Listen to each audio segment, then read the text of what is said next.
Pec minor trigger points. Knots from this little muscle can create all kinds of pain, from the shoulder to the arm to even the fingers. But how does a knot in this itty bitty titty create pain in the pinkies, and how can you get rid of it? Let's answer that first question.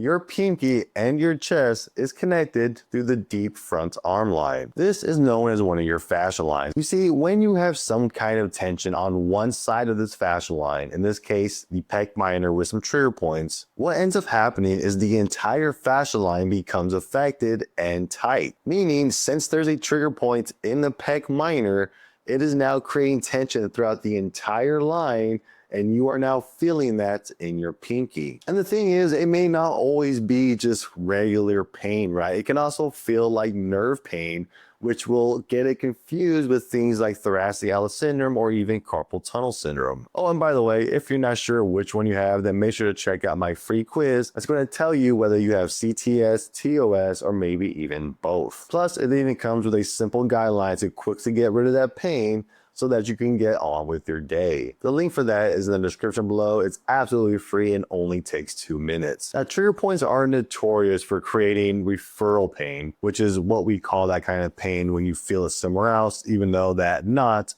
is up in the pec minor. But referral pain is not the only thing a knot can do to the muscle. Because when a muscle gets a trigger point, it will also become shortened and tightened, meaning it will lose a little bit of its mobility and stretch, which will then create other problems throughout the body. First off, the two areas that the pec minor attaches to will usually end up becoming closer together because it follows the muscle. So in this case, because it attaches to the ribs and the scapula, which is a lot more mobile, that scapula is usually the culprit that gets pulled forward towards that pec minor.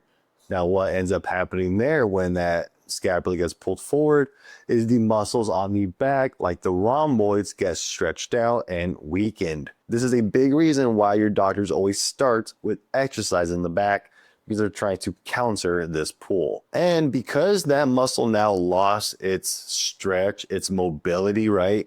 Anytime you put that muscle on a stretch, like you raise your arm up to do something, that pec minor can't fully lengthen, which means it's going to hit its range of motion faster and then start to create compression the more you try to reach.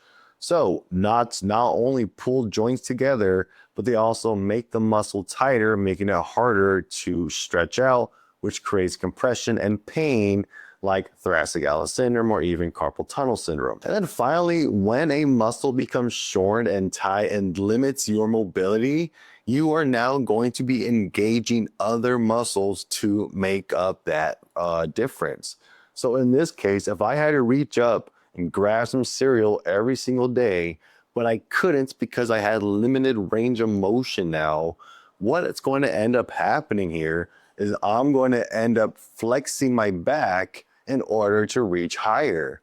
By simply reaching back every single time now just to raise my arm up, I'm now creating more wear and tear on my lower back, which is then going to create pain down in the future. Well, it could, right? You can't always guarantee that. And that is going to be more problems that you have to deal with, all stemming from limited mobility in the shoulder and a tight trigger point causing all of it. So with all that said, how do we get rid of trigger points? The answer is this simple self-massage routine that only takes a few minutes to complete. Start off by warming up the top corner of the pec major, because that's where the pec minor is right underneath. Warm it up for about 30 to 60 seconds.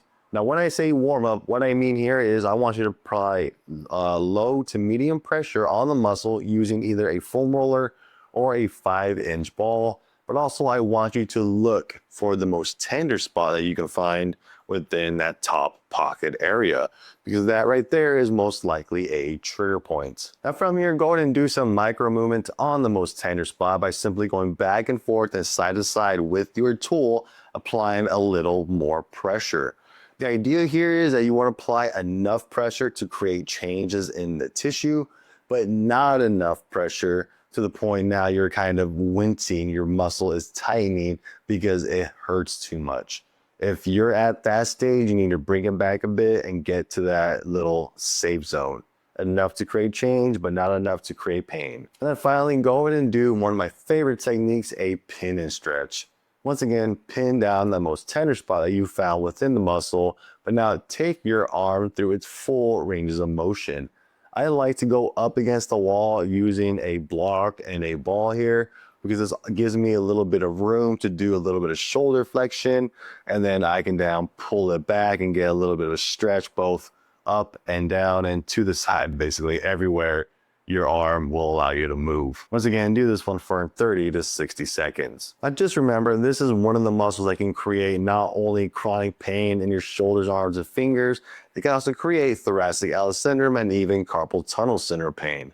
And that's why, if that is you, you need to check out my brand new program, the Nerve Fix Blueprint. In this program, you have a guarantee that your pain is going to go away or at least reduce dramatically within a few weeks so that you can get back to your life. The link for that is in the description below. And if you're even hesitant at all, don't be. You get that money back if you don't get any results. Once again, go check it out now. The link for that is in the description below.